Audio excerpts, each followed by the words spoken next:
Okay, this is my post-fight analysis from the Ricky Burns Kevin Mitchell fight. In my pre-fight analysis, I said that Ricky Burns would be too big and too strong for Kevin Mitchell, based on what I saw Mitchell do against Michael Katsidis. When Michael Katsidis backed up Kevin Mitchell, he didn't seem like he knew what to do off the ropes. A lot of people talked about the John Murray fight as a sort of marker as to the reasoning why Mitchell should beat Burns. But John Murray fights with his face. When I say fight with his face, basically he walks onto a lot of shots, and he doesn't really use his gloves to block punches. Rather, he'll come in and take 4 or 5 shots to land his own. Burns is a completely different fighter, and he's got better and better with every fight. With Kevin Mitchell, his previous issues, which people say was the reason why he lost to Katsidis, I don't think even a fit Kevin Mitchell would have beaten Katsidis. The thing is, Kevin Mitchell was good as a super featherweight, never been convinced with him as a lightweight. And I said, the John Murray fight, it depends on how highly you rated John Murray. I rated John Murray fairly highly until I saw that fight and his defensive flaws. And the reason why I backed Burns' fight was quite simple. As I said, I thought he was too big and too strong, and I thought he was going to bully Mitchell in there. And I said, if Mitchell didn't have the power to hurt Burns, there'd be a problem.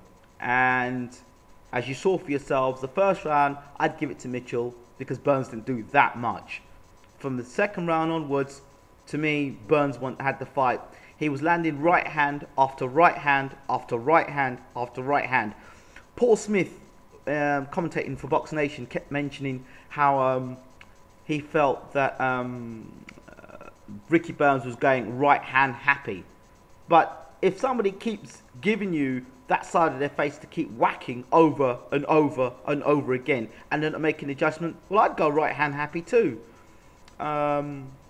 Yes, they said that Burns was open to a left hook, but if you notice, Burns kept his gloves up. And if you watch the beginning of the fight, Burns stood in the center of the ring. He knew that he was physically stronger than Mitchell. He knew that once he got Mitchell's ropes and started bullying him, that Mitchell would offer nothing back. And that's exactly what you saw. Once Burns started unloading, Mitchell had no response.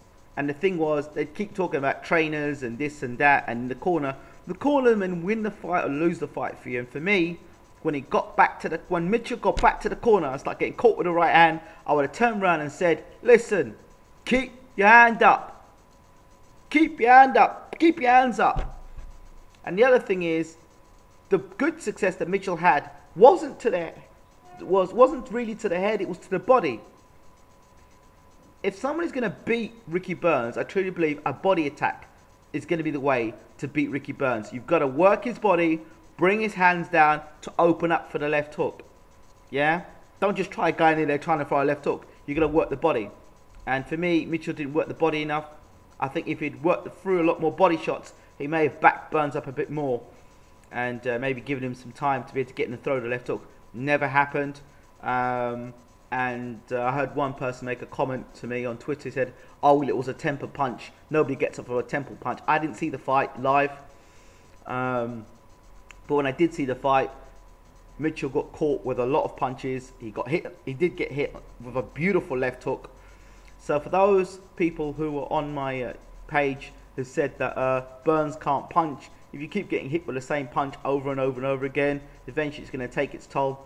I don't think Mitchell is as effective at lightweight as he was a super feather, and he needs to, if he can, cut the weight and fight a super feather. He was a far more powerful puncher. I don't believe he's world class. I believe he's European at best. And people were saying that John Murray got beaten up by Brandon Rios. Dread to think what Brandon Rios would have done to Kevin Mitchell.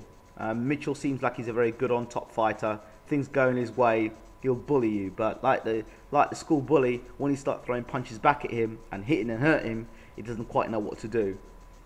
So for me, Mitchell needs to be fighting more regular. Another fight that's been mooted by Frank Warren is Scott Harrison. No, do not make that fight happen. And I'll tell you why. Harrison's had his second comeback fight now.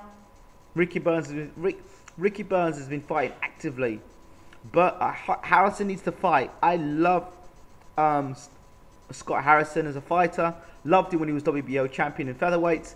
This is the lightweights, and Scott Harrison's done nothing in the lightweight division to even deserve a shot at the WBO title, just on bare reputation alone, and that's reputation as a featherweight champion or super featherweight champion. At the end of the day, I think that Harrison needs to get some meaningful fights under his belt.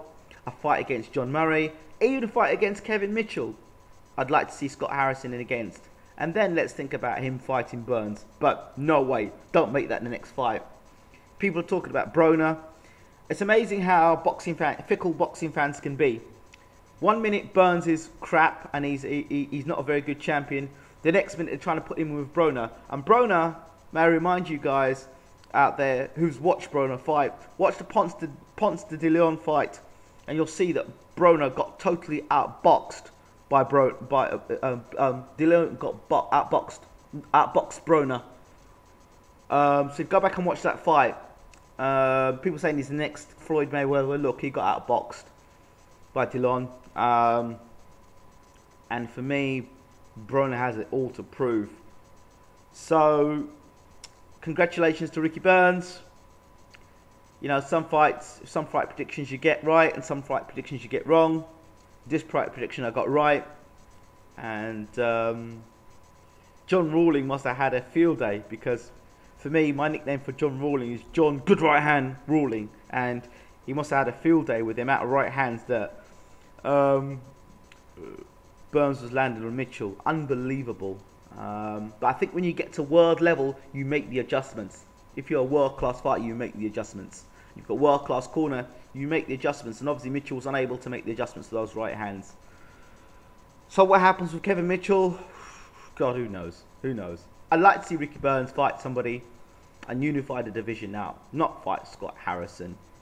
I think he needs to fight a unified fight and not go and fight Broner. Let Broner fight somebody of worth. I'd like to see him unify the division, the lightweight division. I don't know who he'd fight against, but I'd like to see him unify. I'll have to come back and do a video about that. But as for now, congratulations Ricky Burns, commiserations Kevin Mitchell, fight more actively, and maybe somewhere along the line you'll get another world title shot, but I'm not so sure about you at lightweight, maybe at super feather. Okay, I'm out.